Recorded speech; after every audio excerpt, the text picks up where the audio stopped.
Who wants to go spiritual? Who wants to embark on a spiritual journey? If you are living a happy life, satisfied life, comforted life, would you like to go on a spiritual journey? Probably never. If you are enjoying through your senses this material world, you are tasting good, you are eating good, you are smelling good, you are traveling the world, would you like to go for a spiritual journey? Probably not. Then who thinks to go for a spiritual journey? Probably those people who are worried, who are sick, who are dumped, who have no one around, who are forgotten by their own people. Only they think for the spiritual journey. But now is the time where, while enjoying the worldly material pleasures, you can think for a spiritual journey. And I am giving you the reason why. As long as your body is good, your body is fit and fine, you are enjoying these worldly pleasures, but a moment comes where your body grows weak, becomes weak, your senses lose strength, and they have no power to enjoy these worldly, mundane pleasures. At that time we worry. We say that there is no one around. I am unable to live my life in a good way. I am no more enjoying my life. One gets depressed, one becomes sad, and at that time, one wants to leave this world forever. We live in sadness, we live in dejection. That is not the way to live, and that is not the way to live either. My dear friends, as you are born, we are never educated that we are born for moksha, and that is the beauty of Hinduism.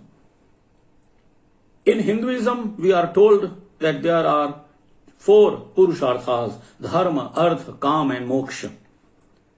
We are born to live according to our dharma. And what is dharma? Dharma means doing our duties properly with full devotion to God, with full devotion to Lord.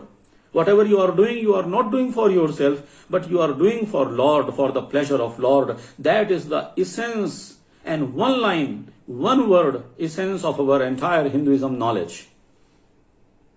One word for entire Hindus scriptures, that you are not living for yourself, you are not living for sensual pleasures, sensual body gratifications, but you are living for Lord's pleasure. Once your orientation, your attention shifts from worldly, mundane body pleasures to Lord's pleasure, your outlook changes. The way you live, it changes. It changes everything. As of now, you may be living for yourself. The moment comes when you are weak, you are sick, you are in a hospital, you start thinking, no, nobody is going to be around, I am going to die. But if you are conditioned in a way that you are not dying, this body is leaving and you are migrating to some other planet, and Lord is there to welcome you, you will never be sad, you will never be dejected, you will never be depressed. Body is fit and fine as of now, but after some time, if you meet with an accident, God forbid, or if any accident takes place, any bad thing happen to you, you won't be sad because you know that God is around, because you have lived that kind of life so far. If that happens in your life, God is always present in your life, you will never be sad and dejected. There will be no gloom around. You are always outside the gloom. My dear friends, today is the time to start with Hinduism. Today is the time to start reading, reciting, applying Hindu scriptures in your real life. What is the purpose of your birth on this planet?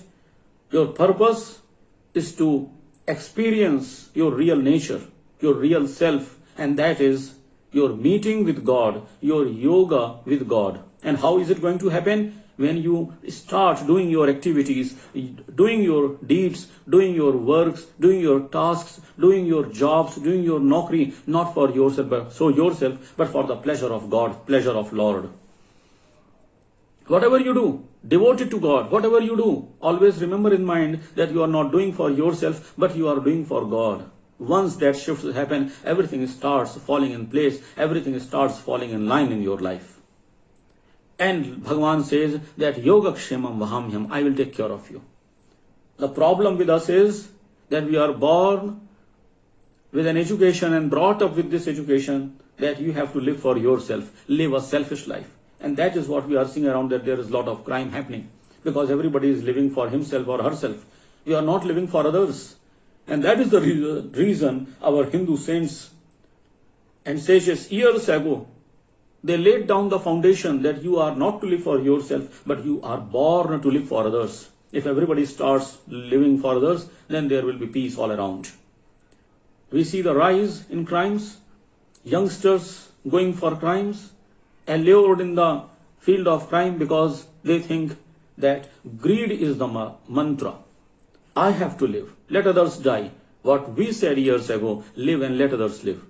You take what you need and then leave the rest for others. If this kind of education is brought up, then there will not be any problem in living this earth, and we can make our earth more beautiful.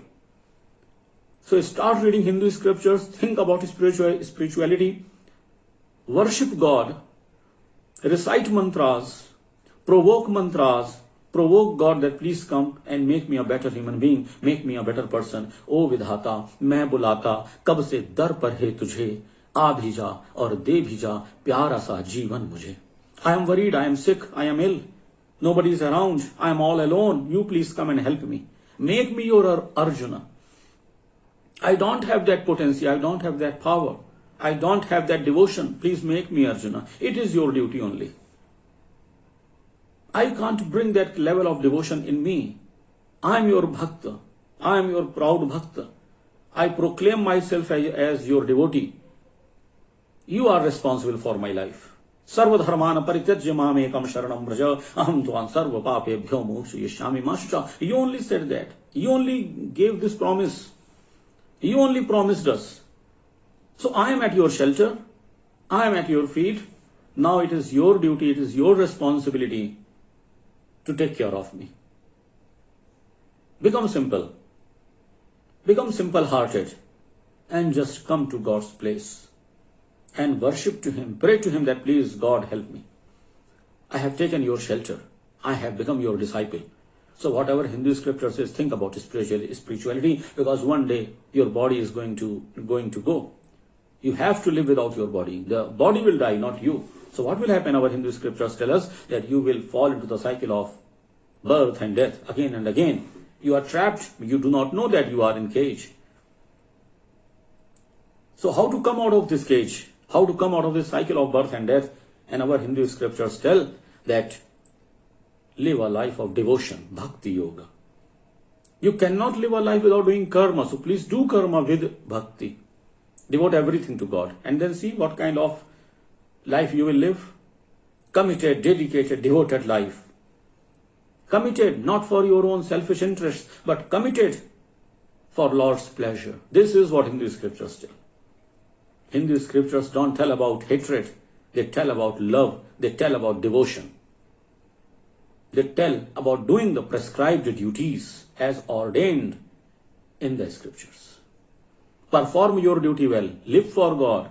And if you live this kind of disciplined life, in this very lifetime, you will realize self-realization. You will feel self-realization. You will get moksha. Moksha means coming out of the cycle of birth and death. Nothing is mine. Nothing is yours. The world was already running before our birth. And the world will go on existing even after we leave, we depart from earth. We will be dissolved, but the earth will continue. The planet, the universe will continue. Bhagavan says, Mama evansho jiva loke jiva bhutah sanatana. You are my ansh, you are my part. You belong to me, and that is why there is an internal desire amongst all of us. We want to live forever. Why? Because we are a part of God who always lives. And we see the death of body. If this difference is experienced by you, you will not be afraid of death, and you will always be ready to live a spiritual life. Because spirituality is something that connects you to God. When you are connected to God, then you will not worry because you have faith what God has said, and you will realize also, you will experience also that yes, there is someone around me. There is a song, Tu na jane aas paas hai khuda. We do not know, but God is around. We only need to have a faith in God. That is the only thing we need. So my dear friends, pick up any book, hand pick any book of your choice. Start reading Ramcharitmanas. Start reading Gita, start reading Ishopanishad, start reading any other scripture of your choice, pick it up, make it a habit of reading. You are not born to live a life of miser, living a miser life from 9 to 5, working like a donkey, earning money. Don't run after money, money will come to you. If you are living a sacred life, if you are living a holy life, if you are living a dedicated, devoted life, committed life to God, God will arrange, manage, provide for everything. Believe my words. Believe me. The problem with our society is that we are moving away from Lord, away from God. We think that we will go scot-free.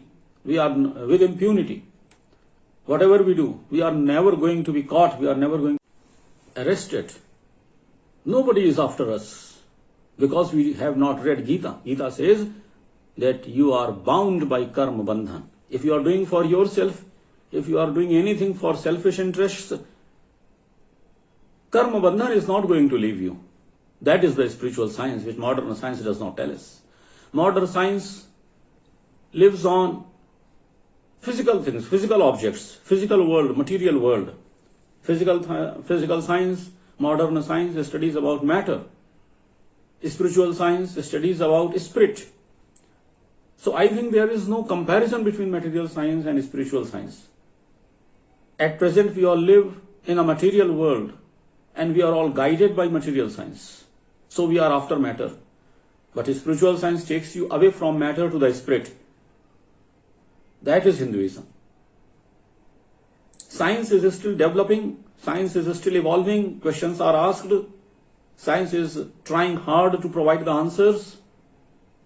As science will grow, one day it is still on its way, but one day it will reach where spirituality and science, they will combine, they will merge, and they will reach the same point.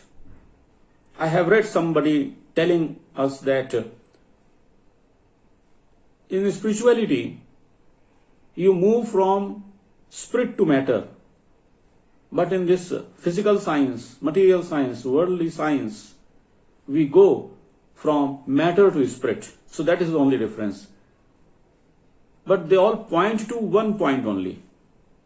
They are all reaching one point only. They are all converging at one point only. So my dear friends, get up, wake up before it is too late. Still, if your body is working fine, take some time out from your duties and read, recite and enjoy. Don't read only for the sake of reading. If you are singing any shloka, singing any verse, singing any doha, reciting any doha, please try to understand the meaning of it. For example, Kali Yug Keval Naam Adhara. Now why Goswami Tulsidas says this, Kali Yug Keval Naam Adhara? Because whatever you get in this world, despite getting all the wealth and power of this world, you will never be satisfied. Because someone will always be ahead of you. And even if nobody is ahead of you, you are all powerful, even then you will not be satisfied. Something, somewhere will always hurt you. This is something that I don't have. I need this kind of body, I need this kind of potency, I need this kind of power. Something or the other will always keep hurting you. But if you are spirituality oriented, you will be satisfied, contented with whatever you have. Spirituality does not tell you to become complacent. Spirituality asks you to be at your best. It is a misconception that spirituality obstructs you. No, not at all. Spirituality pushes you. If you are not pushed to your level best, it means that is not true spirituality. Spirituality does not mean that you are sitting at one place and reciting prayers all day and not doing work. That is not something that Gita tells. If you are doing that, it means you have not understood our scriptures well, or understood our scriptures, our dharma shastras well, what saints have said. Goswami Tulsidas or for say Swami Vivekananda said that if you are a player, if you are playing on a football field, play it with full conviction, play it with full force, play it with full velocity of your life. That is your uppermost, topmost dharma. If you are a student, you must lay your focus only on studies. Problem is, present day students do not pay any attention to their studies. And even if they pay, their mind is, wandering here and there. And what we see, that when they grow up, they reach college level, our students, so-called educated students, they are busy, they are found ragging others. They are busy in other activities which cannot be told. Sometimes we read in the newspaper, what is travesty is this? What kind of students we are producing? In the schools, busy in cheating. We teach them and they are busy in cheating. What kind of system we have made? What kind of society we have made? That is the problem. And these problems can be addressed only by spirituality. When you know that there is someone who is looking at us, we cannot go without punishment if we make wrong. The law of karma, that is very strict. So my dear friends, please lay focus on the right things. Please see what is right and what is wrong according to our scriptures, according to our dharma granthas. Read them, learn from them, become humble, become polite, become meek, follow them. Yadyadacharati sreshtas tat deve tarojana. Follow what your dharma granthas have said. Follow what Ram has done. Follow what Sri Krishna has done and said in true words and spirit. Don't be misguided. Don't be misled. The world needs you. The world needs you doing right things at the right time. Take decision. Gird up your loins. Make your mark in this world. Thank you very much.